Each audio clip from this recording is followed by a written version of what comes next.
Hello all welcome back to Yashaswini Vamshika cooking and tips channel. Summer వచ్చేసింది కదండి, full అందరి ఎండలోకి తప్పకుండా కొంతమంది అయితే ఖచ్చితంగా వెళ్ళాల్సి ఉంటుంది కదా. అలాంటి వాళ్ళకి స్కిన్ అనేది ట్యాన్ అయిపోతూ ఉంటుంది. సింపుల్గా ఇంట్లో న్యాచురల్గా ట్యాన్ రిమూవల్ ఎలా తయారు చేసుకోవాలో చూద్దామండి.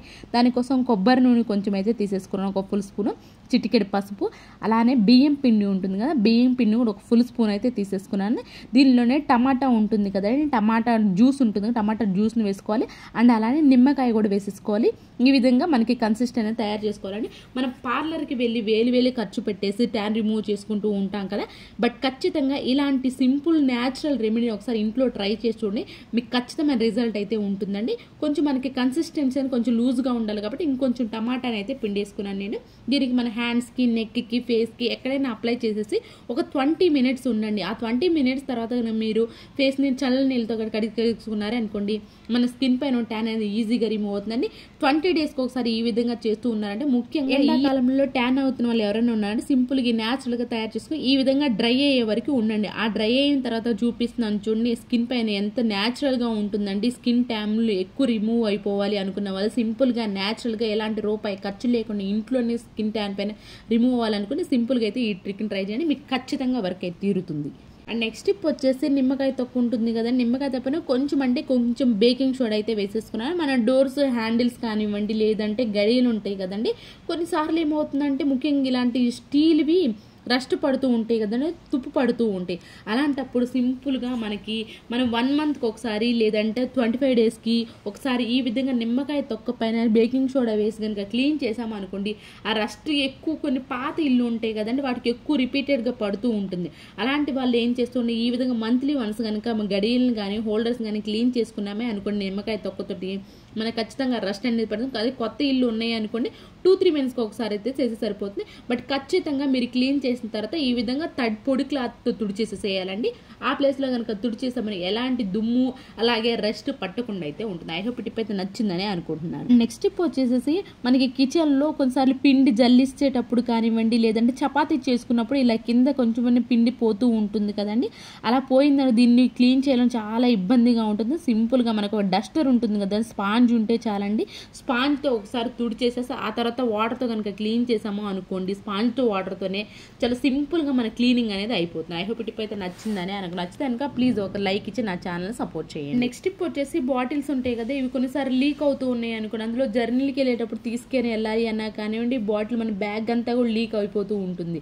సింపుల్గా మనకి ఎప్పుడైనా అత్యవసర పరిస్థితుల్లో బాటిల్ లీక్ అవ్వకుండా ఉండాలి అని అనుకుంటే మాత్రం అల్యూమినియం ఫాయిల్ ఉంటుంది కదండి, అల్యూమినియం ఫాయిల్ని సేమ్ ఎంతైతే మనకి బాటిల్ సైజు ఉంటుందో ఆ బాటిల్ సైజులో కట్ చేసి క్యాప్ కనుక పెట్టేసుకున్నామే అనుకోండి, చూపిస్తున్నాను చూడండి, ఇందాక చూడండి ఎంత లీకేజ్గా, ఇప్పుడు చూడండి ఒక్క చుక్క డ్రాప్ కూడా పడదండి. సింపుల్గా ఎవరికైనా సరే అత్యవసర పరిస్థితుల్లో బాటిల్ లీక్ అవుతూ ఉంది అనుకున్నప్పుడు ఈ సింపుల్ ట్రిక్ని అయితే ట్రై చేయండి. బట్ రిపీటెడ్గా అయితే కాదండి, ఎప్పుడైనా అత్యవసర పరిస్థితుల్లో మాత్రమే ఈ విధంగా అల్యూమినియం ఫాయిల్ పెట్టేసి తీసుకుని వెళ్ళామంటే బ్యాగ్ అనేది తడవకుండా అయితే ఉంటుంది. అండ్ నెక్స్ట్ టిప్ వచ్చేసి, ఇలాంటివి చిన్నవి ఉంటాయి అనుకోండి, గ్లాసువి కానివ్వండి, లేదంటే ఇలా ప్లాస్టిక్వి కానివ్వండి, మనం క్లీన్ చేయాలి అంటే మన చెయ్యి పట్టనే కదండి, దానిలో అడుగునున్నది మొత్తం అలాగే ఉండిపోతుంది క్లీన్ చేయకుండా అలా వదిలేసామంటే. సింపుల్గా మనకి ఎక్కువ శ్రమ పడకుండా మనం క్లీన్ చేసుకోవాలి అనుకుంటే మాత్రం ఈ విధంగా పాత బ్రష్ ఏదైనా ఉంది అనుకోండి, పాత బ్రష్ లోపలంతా పెరిగిపోనిచ్చి క్లీన్ చేసామనుకోండి, లోపలంతా చాలా నీట్గా క్లీన్ అయితే మన పని కూడా చాలా సింపుల్ అయితే అయిపోతుంది. ఐ హోప్ టిప్ కూడా నచ్చిందని, నచ్చితే కనుక ప్లీజ్ మీకు ఏది బాగా నచ్చింది అనేది కూడా కమెంట్ బాక్స్లో కమెంట్ చేయండి.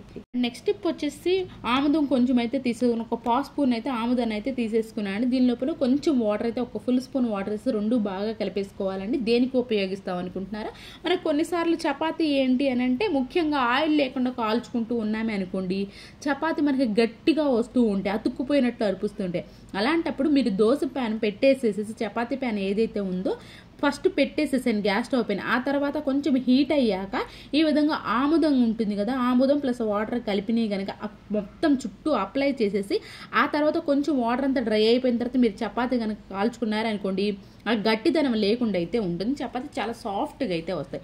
ఐ హోప్ ఇదైతే నచ్చిందని అనుకుంటున్నాను. అండ్ నెక్స్ట్ టిప్ వచ్చేసి, కొన్నిసార్లు తలలో డాండ్రఫ్ మరీ ఎక్కువైపోతూ ఉంటుంది కానీ ఎన్నో వాడుతూ ఉంటాం కదా షాంపూలో, అలా కాకుండా సింపుల్గా న్యాచురల్గా ఇది ట్రై చేసి చూడండి, 100% అయితే వర్క్ అవుతుందండి. ఎలాంటి కెమికల్స్ వాడకుండానే డాండ్రఫ్ ఎక్కువ ఉన్న వాళ్ళు ఈ విధంగా వీక్లో కనుక 2 టైమ్స్ కనుక చేశారు అనుకోండి, మనకు ఖచ్చితమైన రిజల్ట్ అయితే ఉంటుందని. దానికోసం ఏదైతే నిమ్మకాయ హాఫ్ నిమ్మ చెక్క అయితే తీసేసుకొని దానిలో ఒక స్పూన్ కొబ్బరి నూనె వేసి వేసేసుకొని తలకి పట్టించేసి రెండు బాగా కలిపేసేసి హెడ్ బాత్కి ముందు ఒక 15 మినిట్స్ ముందు ఈ విధంగా తలకు పట్టించేసి ఆ తర్వాత కనుక హెడ్ బాత్ కనుక చేశారు అనుకోండి, డాండ్రఫ్ నుంచి మీకు ఖచ్చితమైన రిజల్ట్ అయితే ఉంటుంది. నెక్స్ట్ టిప్ వచ్చేసి ఇలాంటి క్యారీ బ్యాగ్స్ మనకి ప్రతి ఒక్కరికి ఇప్పుడు అవైలబుల్లో ఉంటూనే ఉంటున్నాయి కదండి. అయితే దీంతో బెస్ట్ యూస్ టిప్ని అయితే తీసుకొచ్చేస్తారండి. సూపర్గా వర్క్ అవుతుంది ప్రతి ఒక్కరికి కూడా. దీన్ని ఈ విధంగా ఫోల్డ్ చేసేసి కట్ చేసేసుకోవాలండి. మనం కామన్గా ఏం చేస్తామంటే మేకప్ రిమూవల్ వాడుతూ ఉంటారు, మేకప్ వేసుకునే వాళ్ళు ఉంటారు కదండి. వాళ్ళు ఏం చేస్తా అంటారు, మేకప్ రిమూవర్గా వాడుతూ ఉంటారు కదా. అయితే కొన్నిసార్లు మేకప్ రిమూవర్ చాలా ఎక్కువ కాస్ట్ అయితే ఉంటుంది. ఎప్పుడైనా సరే కానీ మీకు మేకప్ రిమూవర్ కనుక లేదు అనుకోండి, సింపుల్గా ఈ విధంగా మనం క్యారీ బ్యాగ్స్ ఉంటాయి కదా, పేపర్ క్యారీ బ్యాగ్స్ని కట్ చేసేసుకొని కొబ్బరి నూనె ఉంటుంది, కొబ్బరి నూనె కనుక వేసేసేసుకొని ఈ విధంగా క్లీన్ చేసుకున్నాము అనుకోండి, మనకి కొంచెం నానాలండి బాగా. నేను వెంటనే చూపిస్తున్నాను. కొంచెం నాని అనుకో బాగా మెత్తబడిపోతూ ఉంటాయి కదా. ఎప్పుడైనా సరే కానీ మేకప్ రిమూవ్ చేసుకోవడానికి, లేదంటే లిప్స్టిక్, కొంతమంది డైలీ లిప్స్టిక్ కూడా వాడుతూ ఉంటారు కదా, అలా లిప్స్టిక్ రిమూవల్కి కానీ సూపర్గా వర్క్ అవుతుంది. రూపాయి ఖర్చు లేకుండా ఇంట్లో అనవసరం పడి ఉన్న క్యారీ బ్యాగ్స్ తోటి మనం మేకప్ రిమూవర్ తయారు చేసుకోవచ్చు. నెక్స్ట్ టిప్ వచ్చేసి ది బెస్ట్ సూపర్ టిప్ అండి ఇది. ప్రతి ఒక్కరికి ఇలా కాక్రోచెస్ కానివ్వండి, లేదంటే రూమ్ స్ప్రే అనేది ఓడోనిల్ వాడుతూ ఉంటారు కదా, అలాంటి వాళ్ళు కిచెన్లో అయితే దీన్ని ఖచ్చితంగా గ్యాస్ స్టవ్ ఆన్లో ఉన్నప్పుడు మాత్రం అస్సలు వాడకూడదండి. నేను చూపిస్తున్నాను చూడండి, ఇక్కడ జస్ట్ ఆరిపోతుంది అనుకున్న పుల్ల పైన కొంచెం తగలగానే చూడండి ఎంత పెద్ద ఫైర్ వచ్చిందో. మనకు తెలియకుండా ఎవరికైనా సరే కానివ్వండి, గ్యాస్ స్టవ్ ఆన్లో ఉన్నప్పుడు ఇలాంటి స్ప్రేస్ అనేవి గ్యాస్ స్టవ్ కింద కానివ్వండి, మంట నియర్ బై ఉన్నా కానివ్వండి, అస్సలు అయితే ట్రై చేయండి. ఇది చాలా టూ డేంజర్ అండి. ఎవరైనా రూమ్ స్ప్రే కానివ్వండి, లేదంటే కాక్రోచెస్ స్ప్రే కానివ్వండి, ఏదైనా వాడుతున్నా కానివ్వండి, మంట దరిదాపుల్లో ఉన్నప్పుడు ఎలాంటి స్ప్రేలు అయితే చేయకండి. టేక్ కేర్ అండి, జాగ్రత్తగా అయితే ఉండి మంటకు దూరంగా ఉన్నప్పుడు మాత్రమే ఇది ట్రై చేయండి. అండ్ నెక్స్ట్ టిప్ వచ్చేసి కొంతమంది పిల్లలకి పాలలో హార్లిక్స్ అనేది వేస్తూ ఉంటారండి. కానీ ఎవరైతే సరే హైట్ రావాలి కొంచెం పిల్లలు అనుకునే వాళ్ళు ఎవరైనా అంటే ఐరన్ బాగా ఉండే వాడుతూ ఉండారు కదండి. ఐరన్ ఖచ్చితంగా మనకి బెల్లంలో ఉంటుంది కాబట్టి రెగ్యులర్గా న్యాచురల్గా మన పిల్లల హైట్ అనేది పెరగాలి అని అనుకుంటే మాత్రం సింపుల్గా ఖచ్చితంగా ప్రతిరోజు వాళ్ళకి పాలలో బెల్లం కనుక వేసి ఇస్తున్నారనుకోండి, మనకి ఐరన్ పిల్లలకి అనేది బాగా ఉంటుందండి. దానివల్ల మంచి ఎముకలు కూడా బాగా పెరుగుతూ ఉంటాయి. అండ్ అలానే కొంతమంది ఏం చేస్తారంటే హార్లిక్స్ కూడా డైరెక్ట్గా మనకు హార్లిక్స్ డైరెక్ట్గా వేసేసి ఇస్తూ ఉంటారండి. బట్ అలా కాకుండా ఈ విధంగా ఒకసారి వేసేసి అటు ఇటు కనుక తిప్పేశారనుకోండి, అడుగుని ఏదైనా ఉన్నా కానివ్వండి, ఇలా తిప్పడం వల్ల ఏమంటే కరిగిపోతూ ఉంటుంది, పాలంతా కలిసిపోతుంది. నేను బెల్లం కాబట్టి ఈ విధంగా బెల్లాన్ని కూడా నేను ఖచ్చితంగా ఈ విధంగా చేసిస్తానండి. హైట్ రావాలి, న్యాచురల్గా పెరగాలి అనుకునే వాళ్ళు ఎవరైనా ఉన్నారంటే ఈ సింపుల్ ట్రిక్ని అయితే ట్రై చేయండి. ఇవేనండి ఈరోజు టిప్స్, ట్రిక్స్ యూస్ఫుల్గా అనిపించి ఉంటే మాత్రం ఈ టిప్స్ అన్ని ఒకసారి ట్రై చేయండి. ఏది మీకు బాగా నచ్చింది అనేది కామెంట్ బాక్స్లో కమెంట్ చేయండి, లైక్ చేయండి, షేర్ చేయండి, సబ్స్క్రైబ్ చేసుకోవడం మాత్రం అస్సలు మర్చిపోకండి. రేపటి వీడియోలో మంచి మంచి టిప్స్ మళ్ళీ మీ ముందుకు వస్తాను. అంతవరకు మీ అందరైతే హ్యాపీగా ఉన్న హార్ట్ఫుల్గా అయితే కోరుకుంటున్నాను. Thank you so much for ever watching.